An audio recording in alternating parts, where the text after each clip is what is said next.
അതുപോലെ തന്നെ ഇത്രയും സീസണിൽ വെച്ച് നോക്കുമ്പോൾ ആകെ വിന്നറിനെ അനൗൺസ് ചെയ്യാൻ ഒരൊറ്റ സീസൺ മാത്രമേ ഉള്ളൂ. ബാക്കി വെച്ച് നോക്കുമ്പോൾ അർഹിക്കാതെ വിജയായി പോയെന്ന് ആരെങ്കിലും തോന്നുന്നുണ്ടോ? അങ്ങനെ എടാ എല്ലാവരും വോട്ട് കിട്ടിയാ ജയിച്ചത്. വോട്ട് കിട്ടാതെ അങ്ങനെ ഫോൾസ് വോട്ട് കിട്ടി ജയിച്ചത് സീസൺ 4 നമ്മുടെ ദിൽഷ. അത് നമുക്ക് അർഹതയില്ലെന്ന് പറയാൻ പറ്റില്ല. പക്ഷെ ദിൽഷ കളിച്ചോണ്ടാണ് ദിൽഷ ആ ആൾക്കാരെല്ലാം ഇംപ്രഷൻ ഉണ്ടാക്കിയെടുത്ത്.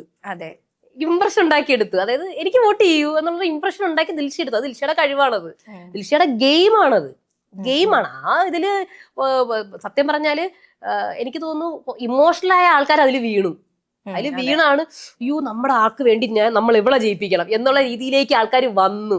അങ്ങനെ വരാൻ കഴിയുന്നത് അത് ദിൽഷയുടെ വിജയമാണത്. അതുകൊണ്ട് അർഹിക്കുന്നു പറയാൻ പറ്റില്ല. ആ കുട്ടി അവിടെ ഗെയിം കളിച്ചു, ആ പ്ലെയർ അങ്ങനെ കളിച്ചു, അതെ വിജയിച്ചു. അത് നമ്മള് പ്രേക്ഷകരെ ഇതാക്കിയിട്ടുണ്ടെങ്കിൽ അത് പ്രേക്ഷകരുടെ മണ്ടത്തരാണ്. അതേ എനിക്ക് പറയാനുള്ളൂ. ഫൂൾ ചെയ്തിട്ട് പിന്നെ നോക്കുമ്പോഴത്തേക്ക് നോ പറഞ്ഞു. അപ്പൊ പിന്നെ എല്ലാം കൂടി ആ കുട്ടിയുടെ തലയില്. അതിന്റെ ആവശ്യമില്ല, നിങ്ങളാണ് കൊടുത്തത്, ജയിപ്പിച്ചത്, അത്രേ ഉള്ളൂ. അതിന് നിങ്ങൾ ഇനിയിപ്പോ അത് യെസ് പറഞ്ഞാലേ അത് ശരിയാവുള്ളൂ, അങ്ങനെയില്ലല്ലോ.